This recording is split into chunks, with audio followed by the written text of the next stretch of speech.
Alright my loves, I'm Maddie. This is my Christmas hit.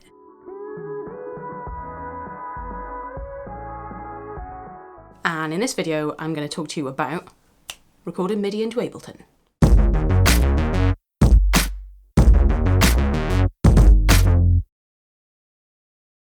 What actually is MIDI though?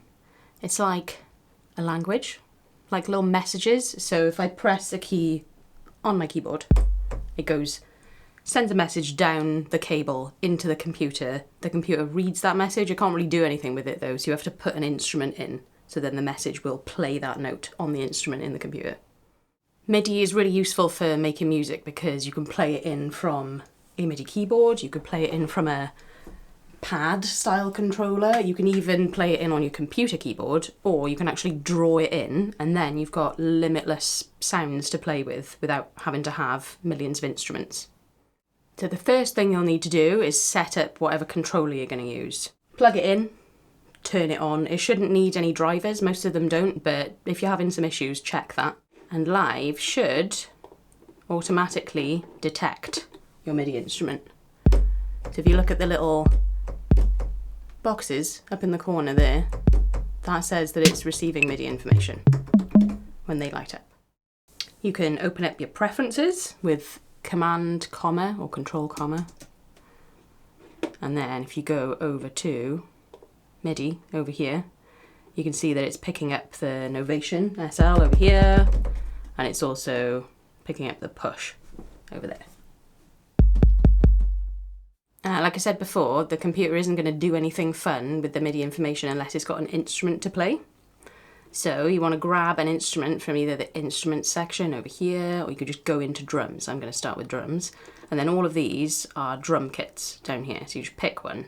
808. Who doesn't love an 808? Chuck it on that MIDI track, just drag and drop it on. I'm working in session view on Ableton for this. If you don't know what I'm on about when I say session view or arrangement view, I've actually made a whole different video about that, which I will link up there.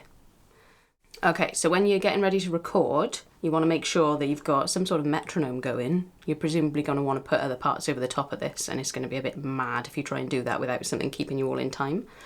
So this is where you set the tempo over here. You can drag it up and down, or you can just click on it and type a value in. If it's the first time doing it, just stick on 120, why not? This is the button that activates the metronome. Turn it on, goes yellow. If you drop down, you can select things like how many bars counting you're going to get before it starts recording, the sound of it, things like that. So, easy way to create a clip is just to double click in one of these sort of cells in the spreadsheet on here. So now we've got a 1 bar clip down here. This is clip view down the bottom. And if you press Shift Tab, you can go between the instrument, the device view, or the clip view. There's nothing in this clip right now, we haven't played anything in yet. Drums are automatically mapped to certain notes on keyboard controller. So C1 down here is automatically the kick drum. If you're using a small little MIDI keyboard like this, you might have to octave down to get to the low enough notes where it's automatically mapped to the kick view. So I can play the kick drum, snare, loads of other stuff. I can also play these on my pad controller over here, the push. You can also just use your computer keyboard as a MIDI controller. You can either, see this little piano guy up there, you can click on that, or you can just use M to turn it on and off. If it's on, then certain keys on your computer are now going to be the piano keyboard. So A here is the equivalent of the C. So again, you're going to have to make sure you're in the right octave. Z will take you down an octave and it'll show you at the bottom of the screen. See, it says your current octave is C0. We don't want that, we want C1 because that's where the drum kit lives. So you've got A, S, D, F, G, H, J, K, and then you've also got W and E, T, Y, U. Okay, so because we've got this clip in here, we can hit the session record button up here and then just play in whatever we want. So you hit play on the clip. 2 bars counting.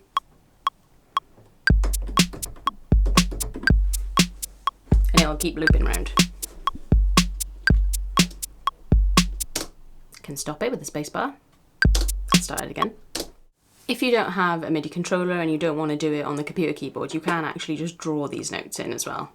So you see now, say I want to put in some hi-hats. I can either hit the pencil tool up here, or I can use B to turn it on and off. And then I can just draw them in, like this.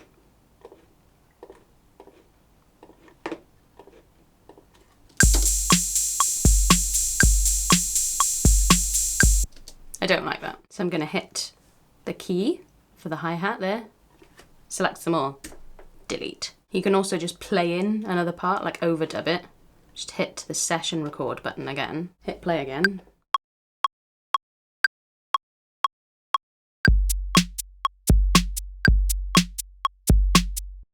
I can make this loop twice as long by hitting duplicate loop over here. And then session record. I actually want it to be 4 bars long. Session record, and again.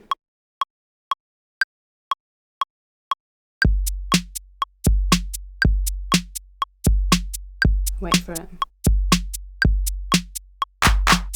Now, it wasn't like exactly in time, not as in time as I want it to be. So if I just click down here, Command A, I've selected it all.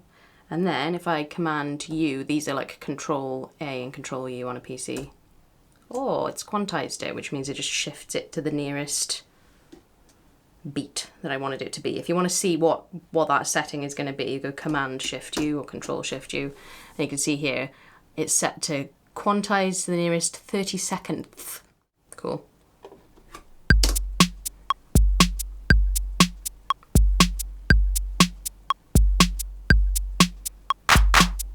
So you can see that actually put some of them not where I wanted them. So for instance, this one is now a bit early, but what I can do is just drag it to where I want it to be. Same with this guy, because my timing is just a bit dodge. The beauty of quantizing. I want to move that clap as well. And that one. If you want to easily copy things around, you can hit the Alt or the Option key and then drag it like that, and it just makes a copy of it but leaves the original one there. Something you might find useful if you're not very used to using Ableton is to have the info view on down here. So just this little triangle thing. Then when you hover over things, it tells you about what it is. The MIDI note editor, it'll tell you this is a clip slot. It'll tell you that's the track activator. It's quite useful if you don't really know what all the buttons do. It's like that little paperclip guy, but less annoying. Okay, we got some drums on the go. Let us have, I'm gonna go in sounds, go for some bass. If you click on the preset sound in here, you'll get a little preview of it as well.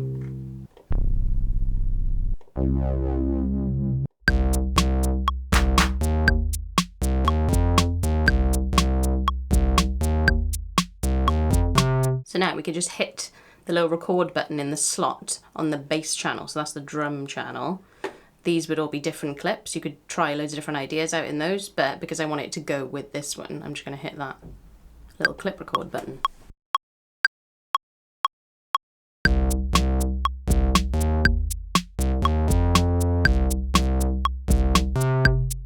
Bass.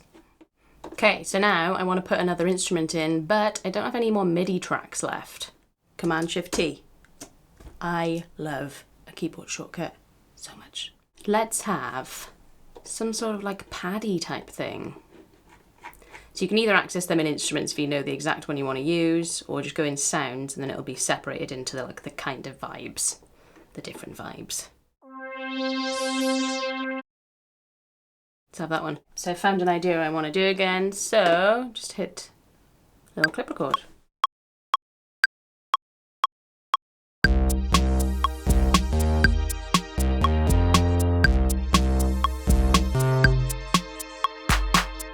And now I can launch all of these three. So if I want to see what I played, I can just double click that and that will show me the notes I played.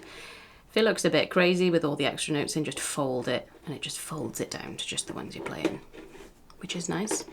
Now if I hit this play button over here on the master channel, that's the scene. So the scene is this whole line across here. So if I hit that, it'll play them all together.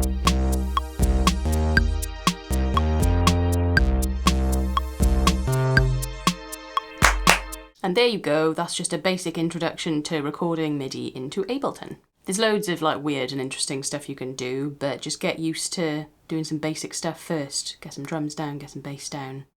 I want to know, what are you doing with Ableton?